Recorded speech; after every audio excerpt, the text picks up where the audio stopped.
The city breathed its usual evening rhythm, the air thick with exhaust and distant sirens. For a moment, the sensation of weightlessness was almost pleasant, a strange liberation. Then the memory solidified: metal, glass, the small, terrified face of a child now safe. He was gone. Really gone. His first coherent thought after the initial dizzying spin was of Lucas. Of course it was. That infuriating, brilliant, endlessly composed Lucas Reed. The guy was probably celebrating right now, finally free of his perpetual thorn, his personal chaos agent. A grim smile touched spectral lips. Well, he'd give him a show. A front row seat to a haunting. Drifting through the walls of Lucas's downtown loft was easier than breathing used to be. The scene inside halted him. No celebration. No quiet relief. Just wreckage. Empty bottles littered the polished concrete floor like fallen soldiers. And in the center of it all, Lucas sat slumped against the sofa. His head bowed, shoulders curved in a defeat that seemed to swallow the room's light. Confusion was a cold wave. Had he drunk himself sick with joy? The ghost moved closer, a silent observer filled with grim curiosity. Then Lucas looked up. The sight was a physical blow. His eyes were ravaged, swollen and red-rimmed, raw from a grief that looked hours deep. In his hands was a framed photograph, his fingers tracing the edges with a tenderness that seemed to pain him. A ghost's breath caught. It was his own senior portrait, grinning irreverently at the camera, forever frozen in a moment of levity. A low, ragged whisper broke the silence. "Evan, you are so unbelievably cruel." Moonlight from the wall of windows caught the damp tracks on Lucas's cheeks, etching his sharp features in silver and shadow. A sigh escaped, one that held no air.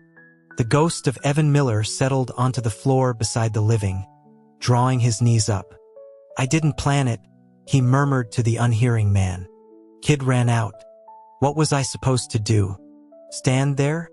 He studied the profile he knew so well. "And you, shouldn't you be relieved? No one to mess up your meticulous life anymore." He reached out, a habitual, teasing gesture aimed at Lucas's arm. His hand passed through, a faint, cold tingle the only evidence of the attempt. A hollow feeling opened up inside him. Lucas's gaze remained locked on the photo, his eyes glassy with a fresh sheen of tears. Slowly, trembling, he raised the frame and pressed his lips to the printed image of Evan's smile. The kiss was desperate, a sealed confession against cold glass. The world tilted. Every thought, every rivalry, every heated argument and stolen glance screeched to a halt. He was kissing his picture. A dizzying cascade of realizations crashed down. The constant tension, the fierce attention, the way their fights felt more intimate than anyone else's conversations. It wasn't hatred. It had never been hatred. A wild, impossible joy surged, instantly followed by a crushing, volcanic frustration. "You idiot!" The words were a silent scream. "You had a mouth. A perfectly functional, stupidly perfect mouth. Why didn't you ever use it?" He swiped a furious, useless hand through Lucas's head. "All those years. Wasted. Do you have any idea what I would have given for you to just a violent wrenching sensation? A suction of light and sound." And he was gasping, tangled in his own cheap bedsheets, the alarm on his phone blaring a generic rock tune. Sunlight, real and warm, streamed through the blinds of his cramped dorm room. He stared at his hands, solid and whole, then pinched the skin of his forearm hard enough to yelp. The pain was sharp, beautiful, and utterly convincing. He sat there for a long time, heart hammering against his ribs. The details of the pre-dawn dream, the grief, the kiss, were etched into his mind with crystal clarity. A second chance. An absurd, miraculous second chance. A slow, determined grin spread across his face. 3 days. He had 3 days before the intersection, before the choice. He didn't waste an hour. The Uber dropped him off at a sleek apartment building near the university, the kind Lucas could afford because he'd been coding for startups since he was 16. Evan took the stairs 2 at a time, his pulse a frantic drumbeat in his ears. He hammered on the door marked 4B. It swung open to reveal Lucas, hair slightly damp from a shower, dressed in dark jeans and a simple gray Henley. He looked annoyed, then surprised. "Evan? What are you?" Evan didn't let him finish. He pushed forward, hands finding Lucas's shoulders, pinning him against the entryway wall, and kissed him. It was nothing like the ghostly memory. This was all heat and pressure and shocking reality. The soft give of Lucas's mouth, the faint scent of his soap, the startled hitch in his breath that vibrated against Evan's lips. A current of pure, undiluted triumph sparked down Evan's spine. A hand came up to his chest, pushing weakly. Evan captured it, slapping it back against the wall with a decisive thump, deepening the kiss with a confidence that felt borrowed from his future self. He poured every ounce of a decade's worth of frustrated longing into it. When he finally pulled back, they were both breathing heavily. Evan kept him caged, leaning in until his lips brushed the shell of Lucas's ear. "Lucas," he whispered, the words husky. "Do you want me? I'm right here." Lucas's eyes were wide, the color high on his cheekbones. For a suspended second, Evan saw the raw want in them, a mirror to his own. Then a shutter slammed down. Lucas's expression twisted into something hard and wounded.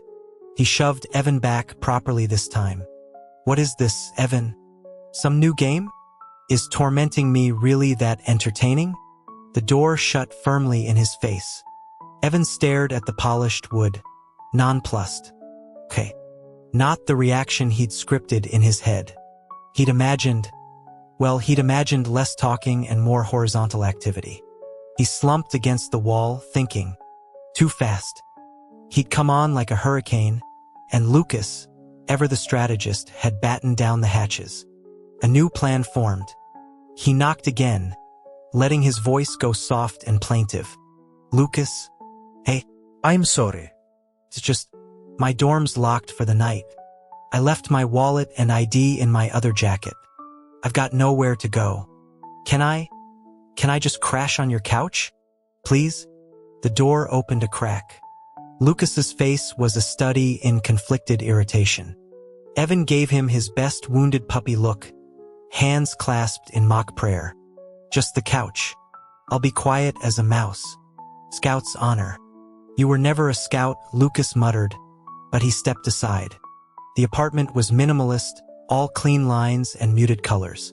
And there, in the open-plan living area, was one large, inviting bed, not a couch in sight. Evan's spirits lifted. I didn't get a shower before I came over," he said, scratching the back of his head. "Mind if I use yours?" Lucas gave a stiff nod. "Fine. And maybe borrow something to sleep in? I don't want to get your sheets all gross." A long-suffering sigh. Lucas went to a dresser, pulled out a plain white t-shirt. It smelled faintly of him. "You're a lifesaver." "Oh, and boxers?"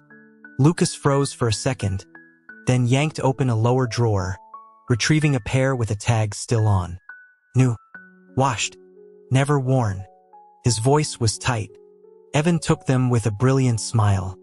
"You're the best." Under the hot spray, he rehearsed. The borrowed shirt was comically large, slipping off one shoulder.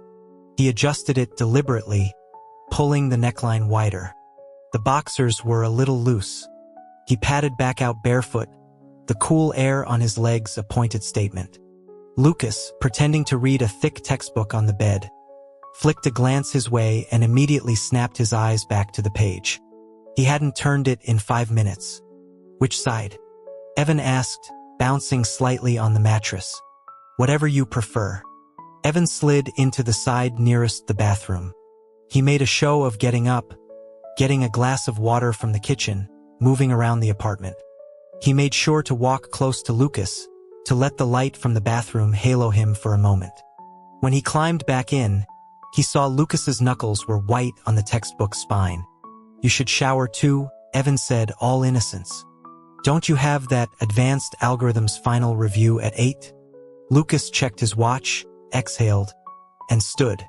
"Right." While the water ran, Evan stared at the ceiling. Nerves and anticipation fizzed in his stomach. This was it. The moment had to be right. The door opened. Lucas emerged in a full set of navy blue pajamas, buttoned to the throat. Evan almost groaned aloud. The lights went out. The room plunged into a perfect, velvety blackness. He felt the dip of the mattress as Lucas lay down on the far edge, a full canyon of space between them. 10 minutes of restless shifting yielded nothing. Not a sound. "Lucas?" he whispered. "You asleep?" Only silence answered. Evan turned over, punching his pillow in frustration. Unbelievable. Sleep eventually claimed him. In the deep, warm dark, he shifted, his body seeking heat. He found a solid line of warmth and curled into it, nuzzling contentedly against soft cotton. A distant part of him dreamed of treehouses and shared bikes, of a friendship that had once been simple, before a pretty exchange student named Chloe moved in next door. He'd been so needlessly sharp with her, jealous of her easy laughter with Lucas. The final blow-up, when Lucas had gently suggested he apologize, that had been the line in the sand. The birth of their Cold War. He'd been such a fool. Morning light revealed Lucas already dressed, making coffee in the small kitchen. There were faint shadows under his eyes. "You sleep okay?" Evan asked, stretching. Lucas gave him an inscrutable look. "Fine. You should get moving. You have class." The brush-off was clear. Evan spent his lectures distracted, plotting. He needed leverage, more time. After his last class, his roommate Jamie hooked an arm around his neck. "Party at Sigma Chi tonight. Free beer. You in?" Evan shrugged him off. "Can't. Got plans." Jamie's eyebrows shot up. "Oh, you? Plans? Did you finally say yes to Veronica? 6 times the charm?" "It's not Veronica." Evan flashed a mysterious smile. I'm fishing. He stopped at a fancy bakery on the way to Lucas's place, picking up a small, exquisite chocolate cake. When Lucas opened the door, his eyes went to the box. "It's my birthday," Evan announced, breezing past him. Lucas followed him in, a frown forming. "Your birthday is next month." "I remember. I've decided to celebrate early. Humor me." He busied himself with plates, forcing Lucas to light the single candle, to endure a off-key rendition of Happy Birthday. The moment the candle was out, Evan swiped a finger through the frosting and dotted it on Lucas's nose. He laughed, a real, unguarded sound, as Lucas wiped it away with a sigh. "Evan, come on." "No." Another swipe, this time on his cheek. A third on his forehead. With a growl of mock annoyance, Lucas finally retaliated, reaching to smear the mess back on him. Evan yelped and dodged, his foot catching the leg of the coffee table. He tumbled backwards onto the plush rug, Lucas falling with him, catching himself on his arms above Evan. They froze. The playful energy evaporated, replaced by something electric and thick. Evan could feel the heat of Lucas's body, see the dilated dark of his pupils. Slowly, deliberately, Evan leaned up and caught the dab of frosting on Lucas's chin with his tongue. Lucas went very still. Evan's voice was a low murmur. "When I kissed you yesterday, what did it feel like?" Lucas's jaw tightened. He didn't answer. Evan closed the last inch between them. "Do you want to do it again?" This time, the kiss wasn't a surprise attack. It was an exploration, slow and deep. Evan tasted chocolate and something uniquely Lucas. He wrapped his arms around his neck, pulling him down until they were flush. The response was immediate, a dam breaking. Lucas's kiss turned hungry, possessive, one hand tangling in Evan's hair. The world narrowed to touch and taste and the frantic beating of 2 hearts. Then, abruptly, Lucas tore himself away. He was breathing hard, his lips swollen, eyes blazing. I need a shower." He practically fled to the bathroom. Evan lay on the floor, stunned and aching. Again, he was starting to take this personally. He grabbed his phone and watched an entire documentary on deep-sea fish before his body calmed down. Lucas emerged, skin flushed from scalding water, and proceeded to act as if Evan were a mildly interesting piece of furniture. The wall was back up, higher and stronger. Evan ate the rest of the cake with grim focus, imagining each bite was a piece of Lucas's stubborn skull. The second night in that bed was a repeat of the first. A vast, polite no-man's land between them. Jamie, Evan moaned the next afternoon, head on the library table. I need advice. Shoot. Is it Veronica? Flowers. Always flowers. It's about pursuing someone. Jamie puffed up. Pursuing? My man, I have pursued. I am a pursuer. What's the issue? Too clingy? Play hard to, it's a guy. Jamie's face underwent a fascinating series of spasms. He blinked rapidly. You're pursuing a guy? Lucas Reed. The sound Jamie made was a strangled squeak. He looked around frantically, then hissed. Lucas? Your arch nemesis? What is this, some next-level prank? You're gonna pretend to be into him and then crush his soul? Dude, that's dark even for you. Evan leveled a stare at him. Do I look like I'm joking? I've liked him forever. And I know he likes me back. But he kisses me like he means it and then runs for the hills. Why? Jamie was still processing the first revelation. He shook his head like a wet dog. Okay, wow. Okay. But wait. You told him you didn't like guys. Like, explicitly. When? A month ago. When I was crying about Lisa. You said, and I quote, I don't swing that way, man, get off me. Lucas was right behind us. He heard the whole thing. The memory clicked into place. The offhand comment, meant to deflect Jamie's drunken maudlin proposal. He'd seen Lucas afterwards, his face an unreadable mask. The puzzle piece slammed home. Lucas thought this was all an elaborate, cruel joke. A way to mock him for his feelings. Oh, Evan said, the air leaving his lungs. Oh no. He needed a new strategy. A nuclear option. He found himself nervously explaining the situation to Veronica Cho in a campus coffee shop.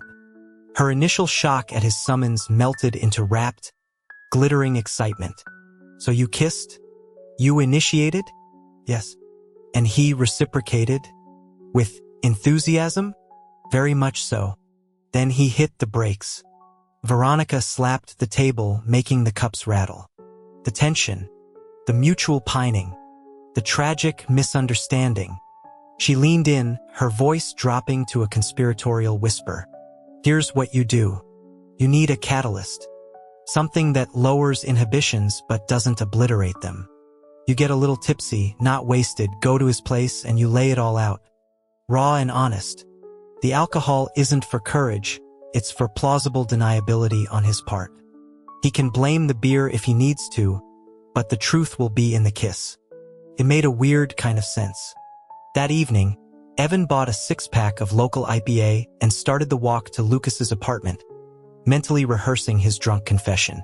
The shoulder check was so familiar it stole his breath. The same impatient jerk, muttering as he hurried past. Ice flooded Evan's veins. This was the street. The intersection was just ahead. His head snapped up. There, at the crosswalk, a little girl in a bright pink jacket was toddling away from a distracted woman staring at her phone. The walk signal was blinking its final. No, not again. Never again. He dropped the beers with a clatter and ran. Everything narrowed to the patch of sidewalk, the small figure, the oncoming glare of headlights. He lunged, wrapping his arms around the child and rolling, the rush of air from the passing SUV whipping his hair. A shattered cry tore through the air. Evan.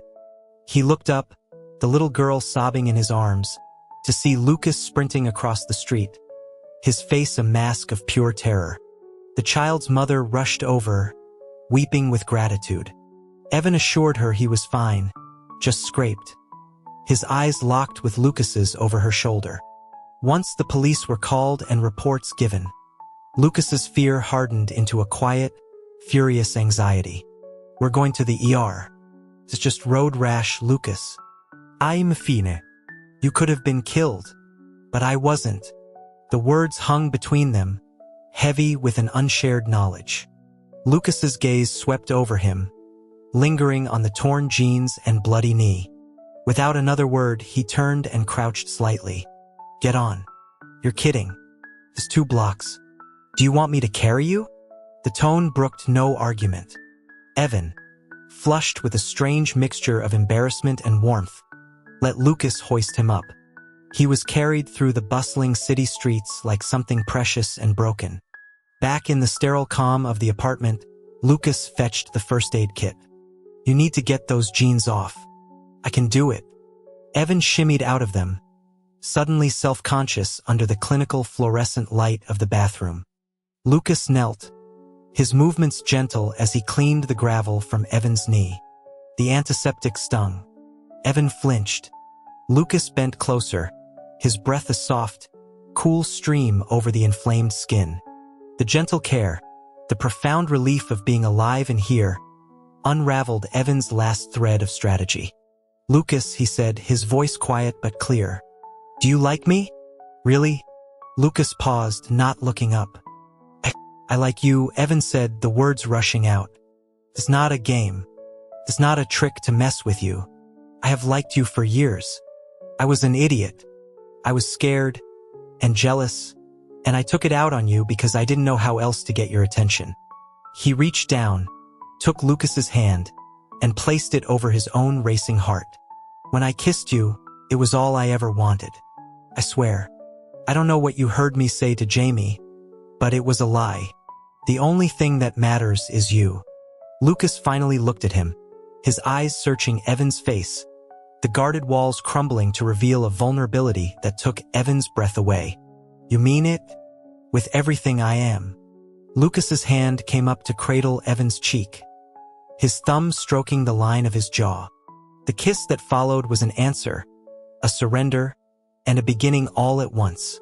It was soft, then deep, a conversation without words. Evan pulled him onto the bathroom floor, climbing into his lap, kissing him until they were both dizzy. When Evan's hands slid under Lucas's shirt, Lucas caught his wrists, breathing ragged. Evan, wait. Why? Evan pressed closer, leaving no doubt about his own state.